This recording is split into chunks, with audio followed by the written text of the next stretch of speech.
একটা জিনিস আপনাকে বুঝতে হবে যে বহু বছর আমাদের যে ছাত্র সংগঠন তারা বিশ্ববিদ্যালয় বা কলেজগুলিতে ঢুকতে পারে না, তারা কাজ করতে পারে না। কিন্তু যে সংগঠনটা মোটামুটি ভালো এখন ফলাফল করছে তাদের সম্পর্কে আপনারা জানেন যে তারা তাদের পরিচয় গোপন করে সরকারি দলের সঙ্গে থেকে তারা কাজ করেছে। এটার সুফলটা তারা এখন ভোগ করার চেষ্টা করছে। কিন্তু এই কৌশলটাকে আমরা কখনোই ভালো কৌশল হিসেবে মনে করি নাই, ওই কৌশল আমরা গ্রহণ করি নাই, কাজে ওই কৌশলের ফল আমরা আশা করিও না।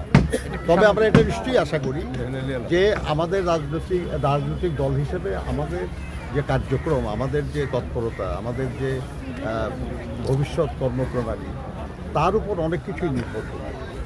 এই নির্বাচন তো শেষ নির্বাচন না, তাই না? এটা একটা মানে ট্রানজিশনাল সময়ের নির্বাচন।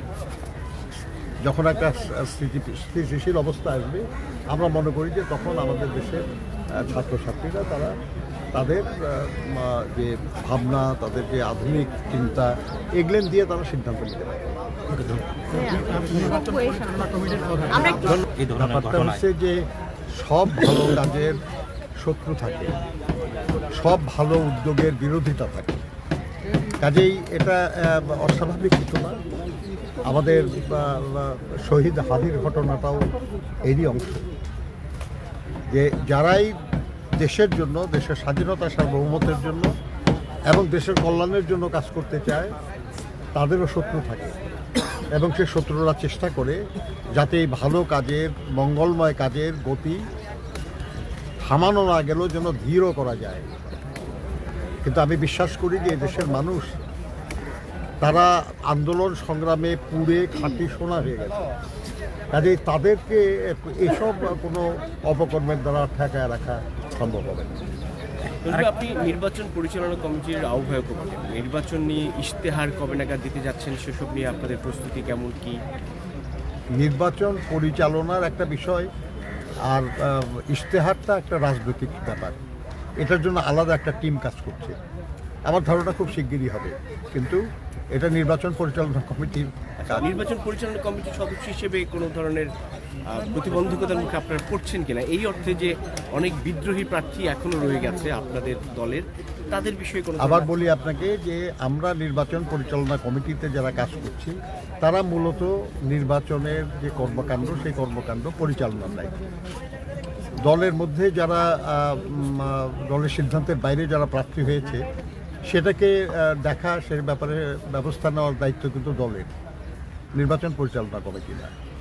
তারপরেও আমরা যেটা বলবো সেটা হলো যে দেখেন, আমাদের মতো একটা এত বড় দলে যোগ্য প্রার্থী প্রচুর, সেখানে অনেকেই দলের সিদ্ধান্ত মনে করেছে আর কি, যে এই সিদ্ধান্তের চেয়ে তাকে যদি মনোনীত করা হতো তাহলে আরও ভালো হতো। তো তারা সেই জন্য চেষ্টা করছে, এবং প্রত্যাহারের সময় শেষ হয় নাই। আমরা আহ্বান জানিয়েছি তাদেরকে যে দলের সিদ্ধান্তের প্রতি যেন তারা শ্রদ্ধাশীল হয়ে তারা মনোনয়নপত্র প্রত্যাহার করে। আমরা আশা করছি যে তারা প্রত্যাহার করবেন। অনেকেই অলরেডি প্রত্যাহার করার কথা জানিয়েছেন আমাদের। তো সেই জন্য আমি মনে করি আর কি যে প্রত্যাহার করার সময়ের মধ্যেই এই পরিস্থিতির অনেক উন্নতি হয়ে যাবে। নির্বাচন পরিচালনার কমিটিতে দায়িত্বে আছে, সামনে নির্বাচন। ইতিমধ্যে মির্জা ফখরুল ইসলাম আলমী বলেছেন যে আইন শৃঙ্খলা বাহিনীরও কিছুটা অবনতি হয়েছে। স্বেচ্ছাসেবক দলের সাবেক নেতাও কিছুদিন আগে পান্থপথে তাকে হত্যা করা হলো। সার্বিক আইন শৃঙ্খলা পরিস্থিতির কোনো চ্যালেঞ্জ দেখছেন কিনা নির্বাচন সুষ্ঠুভাবে হওয়ার জন্য? দেখেন, একটা নির্বাচন সুষ্ঠু হওয়ার জন্য আইন শৃঙ্খলা পরিস্থিতি স্থিতিশীল হওয়া, উন্নত হওয়াটা তো গুরুত্বপূর্ণ ব্যাপার, কোনো সন্দেহ নাই। আমরা অনেক আগে থেকেই বলে আসছি এটা, এবং সরকারকে আমরা বলেছি যে তারা যেন এ ব্যাপারে প্রয়োজনীয় উদ্যোগ নেয়। এই ব্যাপারে আমাদের জন্য যে সহযোগিতা করা প্রয়োজন আমরা সেটা করতে রাজি হয়েছি, এবং আমরা সেটা করছি। আমরা কাজ, আমরা এমন কিছু করছি না যাতে নির্বাচনের আগে কোনো আইন শৃঙ্খলা পরিস্থিতির সৃষ্টি হয়। কিন্তু দৈনন্দিন আইন শৃঙ্খলা পরিস্থিতি রক্ষার দায়িত্ব তো সরকারের। এই ব্যাপারে আমরা সরকারকে আহ্বান জানিয়েছি, এবং আবার আহ্বান জানাবো যে তারা যেন অত্যন্ত সক্রিয় হয় এবং কৌশলী হয়।